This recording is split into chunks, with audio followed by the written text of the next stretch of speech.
Esse é um corte baixo do mesencéfalo, imediatamente acima da transição ponto mesencefálica, que é uma transição bem sutil. A característica desse tipo de corte é que nós observamos aqui o pedúnculo cerebral contendo os tractos descendentes, córtico espinhal, córtico nuclear, córtico pontino. Observamos já a presença da fossa interpeduncular e essa região é conhecida como base do pedúnculo cerebral. Imediatamente após a base, nós observamos uma área enegrecida, escura, bastante evidente no corte tradicional, que é a substância negra, que é exatamente o marco que delimita a base do tegmento mesencefálico.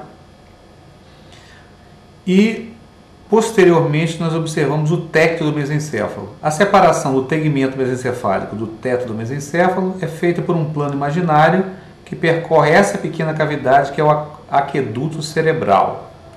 O aqueduto cerebral, ele divide a região mais posterior, conhecida como teto mesencefálico, da região mais anterior, conhecida como tegmento mesencefálico. Nesse corte baixo, chama a atenção no tegmento um grupo de fibras próximo à linha média, que são fibras transversais, que corresponde à decussação do pedúnculo cerebelar superior. As fibras do cerebelo decussam nesse plano. Logo abaixo nós encontramos fibras do feixe tegmentar central, nós observamos aqui nessa linha média, e em torno do aqueduto cerebral, a substância cinzenta periaquedutal ou substância cinzenta central. Alguns cortes nesse nível do colículo inferior, você observa nessa região, principalmente cortes novos, o núcleo do nervo troclear.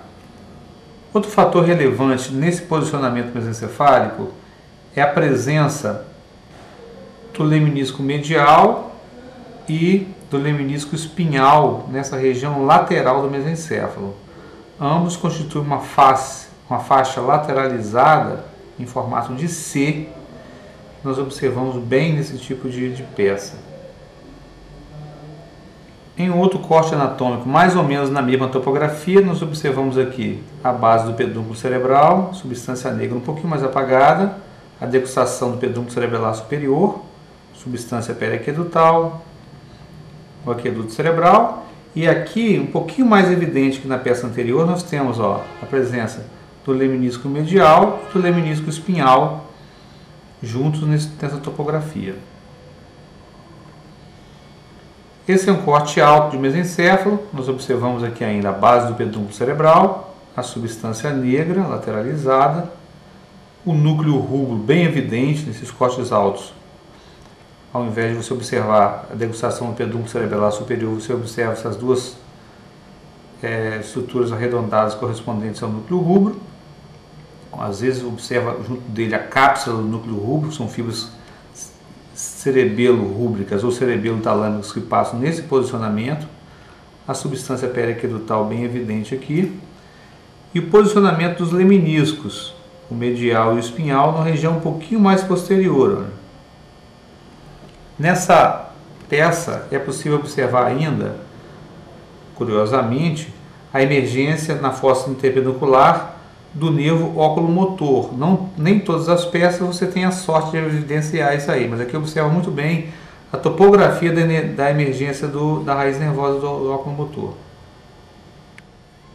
Esse é outro exemplo de corte alto, que nós observamos aqui a base do pedúnculo cerebral, a substância negra, um núcleo rubro muito evidente, com a cápsula em torno dele. Olha, essa cápsula são fibras que vão em direção ao próprio núcleo rubro ou vão em direção ao tálamo, passando externamente ao núcleo rubro.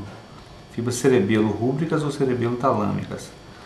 Nesse plano de corte, que é um plano de corte a nível do colículo superior, nós observamos a substância periaquedutal e aqui, curiosamente, ao lado dela, os núcleos do nervo oculomotor. Nem sempre você observa. Curiosamente, nessa peça dá para ver os núcleos oculomotores aqui nessa região.